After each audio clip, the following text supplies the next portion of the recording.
Yes, this is Mike Turney, and this video is for Netflix.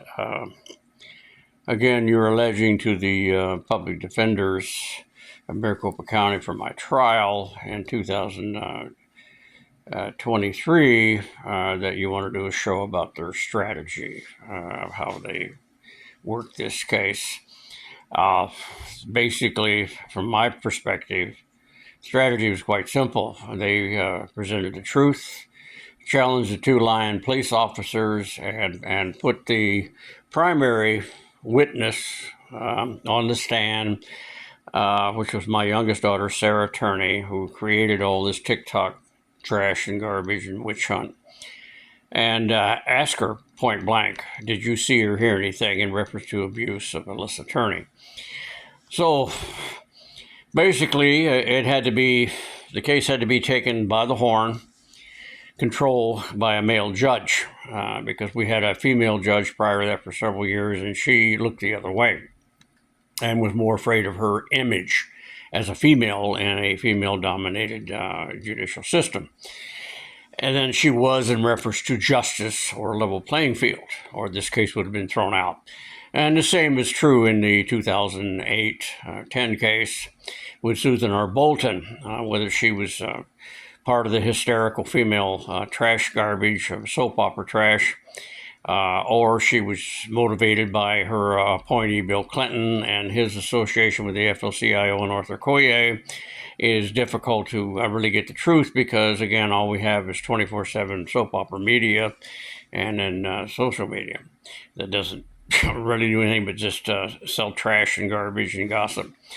So this is for you. This is one of the key things that I could not get ABC, NBC, or even writing multiple letters, emails to Fox, Elon Musk, Santa Claus, anybody I could get to send this to them, to ask somebody to look at this and explain to me after the planted plastic pipe bomb situation where Susan Bolton ignored one of the most serious violations, Brady violations you can commit, which is to destroy evidence favorable to the defendant.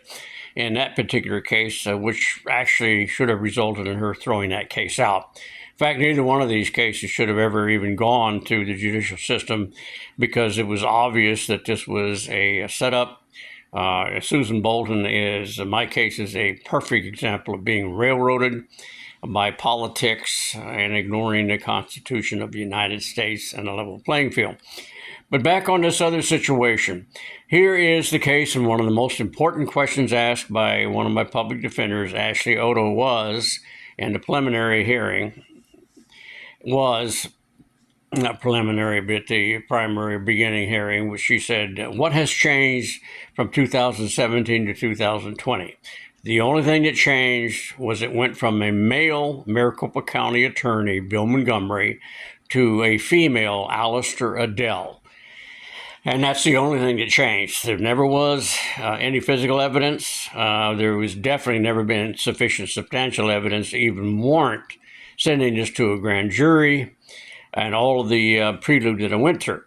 But what you have is you have Bill Montgomery, who's been appointed to the Arizona Supreme Court for 3 years, denied the Phoenix PD, William Anderson's detective, as he called himself, if you want to say that, his presentation stating you need more evidence in order to substantiate before it's sent to a grand jury, which is more than likely going to be dominant females.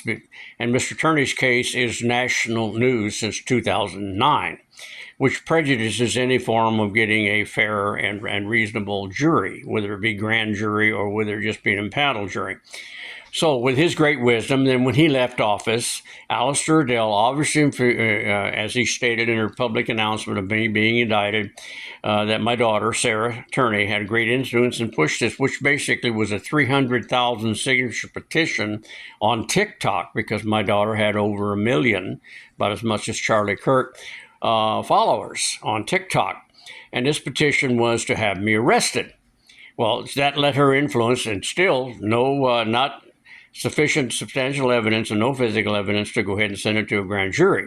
Well, based on sheer female hysteria of this pedophile, and every female's been molested as a child garbage, it was sent to the grand jury.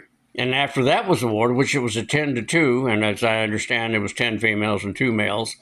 Then we have the Phoenix PD jumping on this by using a full military operation, armored cars, Humvees, helicopters, in order to arrest a 17-year-old man who basically was still on federal probation and subject to being ordered to go to the federal courthouse where he could make a less costly and less dangerous arrest. That was all ignored. So a bail set forth that wouldn't be reduced, even though I had a home, I had an income, I'm a veteran, and also was a police officer, both of which were served honorably.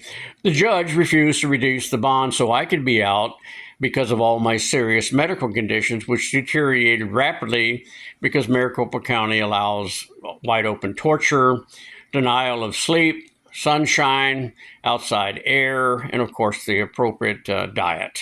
At least an adequate, close to a balanced diet. So then we get to 2023, which would be in July, and we have a 5-day trial, and the government's allowed to produce the evidence it has, which shows up to be nothing more than rumors, innuendos, and lies. And the 2 police officers are caught and exposed that they lied on the original search warrant in 2008, the one that Susan Bolton wouldn't let me have a good hearing on, the federal district judge Susan Bolton, and then the other, of course, they lied on the key issues to the grand jury, which resulted in a wrongful indictment and incarceration by me, to where a male judge decided he was going to end this atrocity, and he did, and didn't send it to a jury, which was, at this particular point, was more than likely going to be 8 females. And even though there wasn't evidence, and he didn't believe, as he mentioned, how complicated sufficient substantial evidence meant, with concern that they wouldn't understand that and go ahead and find me guilty anyway. So this is the crux of the case, that ABC, NBC, and even Fox would not even look at. Are we really going to let 3,000 signature petitions on TikTok push someone based on gender division to have someone indicted? And why would the Phoenix PD, well known for the Miranda decision and for excessive force and brutality, be allowed to use a full military operation on a public street when all they had to do was have a federal probation officer order me to come down to a federal courthouse? These are circumstances that point towards and support any rational type of judgment that this is a political case. So I have a railroad job done by Susan R. Bolton to the Clinton administration over AFL-CIO and me exposing labor racketeering, and a president dismissing that, who appoints the same judge who oversees a criminal case and denies all of my petitions and right to a level playing field. So this is what sits behind this thing. As far as what these 2 or 3 public defenders did, basically they just exposed 2 police officers for lying, and then brought the only real witness who should have seen something if something had happened in reference to Alyssa Marie Turney, which was her sister, her younger sister, Sarah Elizabeth Turney, and there was nothing at the end of this thing except for a tape recording. It sounds like I was really down and bad, mouthing my own stepdaughter for breaking my heart by falsely accusing me of an event that was unfounded anyway. And there never has been any sexual thing. So if Netflix is going to go ahead and do another soap opera in order to cash in for a profit on this thing, then you're just as phony as 2020 and Dateline are. And they've proven that. I had 2 interviews with these people, and these people couldn't tell the truth or even present the facts. If God was standing there threatening to explode them into a billion pieces.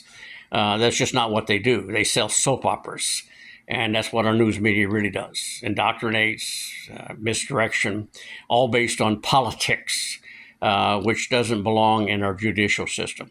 So good luck to you. I doubt this will be put on by YouTube because YouTube has blocked the one I did just before this.